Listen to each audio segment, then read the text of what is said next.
In the past several years, there has been an explosion of interest in fascia, but for more than a century, many have been aware of its significance. It has not been ignored or overlooked. First, let's define what we are talking about. The body is a construct of cells. Its parenchyma is a functional tissue of an organ as distinguished from the connective and supporting tissue. Parenchyma, with its connective and supporting tissue, the fascia, construct an organ and then an organism. I first understood the importance of fascia as a budding surgeon some 60 years ago when I learned that surgeons sew fascia, not parenchyma, as parenchyma is structureless on its own. In the 1980s and 90s, I was involved with these people, and they were elbow deep in fascia.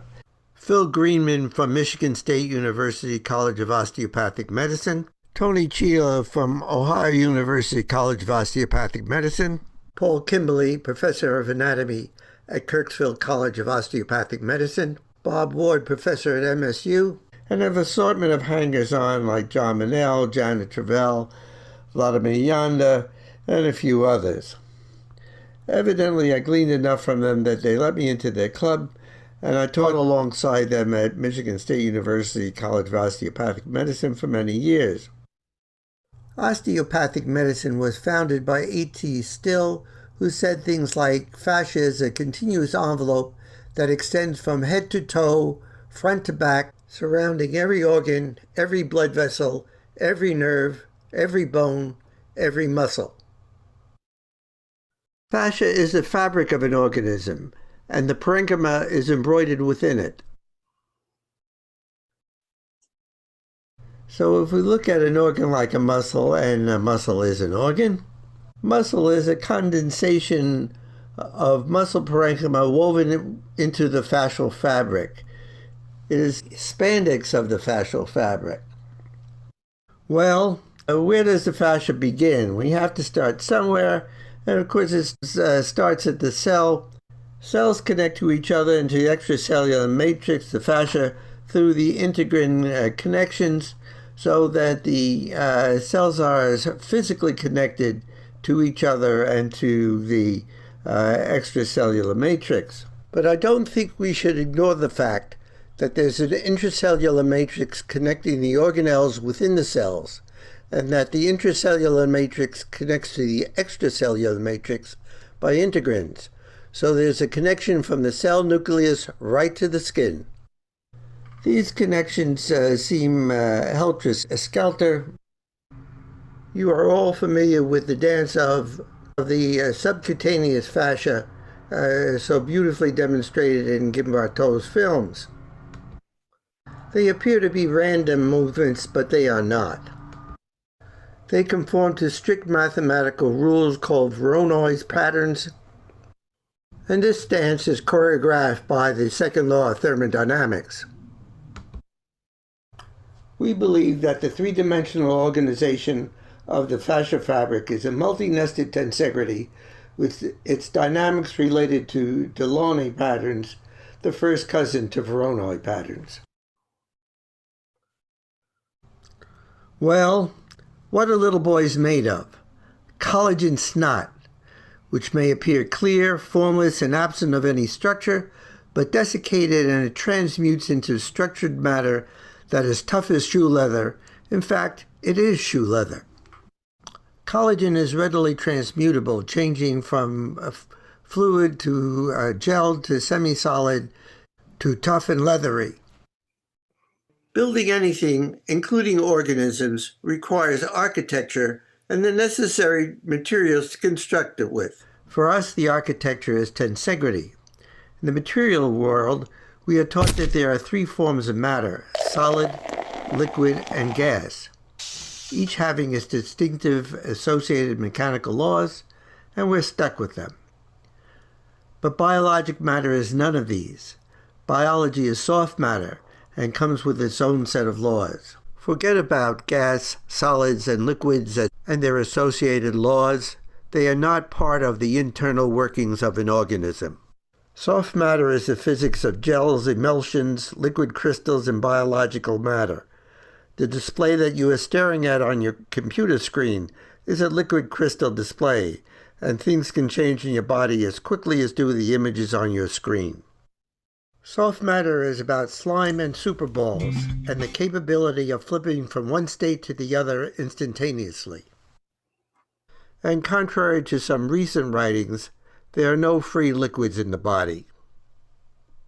Starting with embryologic mesenchymal cells, the organism builds different fascial tissues depending on first the in utero and then the extra-utero stresses.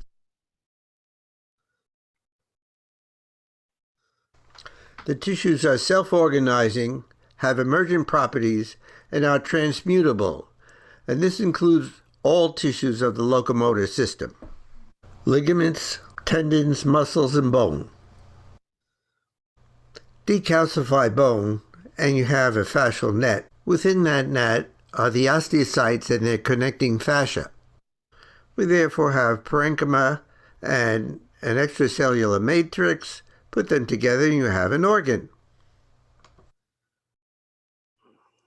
Now coat them with hydroxyapatite crystals, which you can now recognize as icosahedrons, and voila, ossified bone. So bone then is a specialized condensation of parenchyma within the fascia, coated with hydroxyapatite crystals. Essentially a starch fascia. So you can start with DNA, work into the intracellular matrix, then into a fascial continuum that engulfs the whole organism, and work your way in a circular pattern. Everything is connected to everything.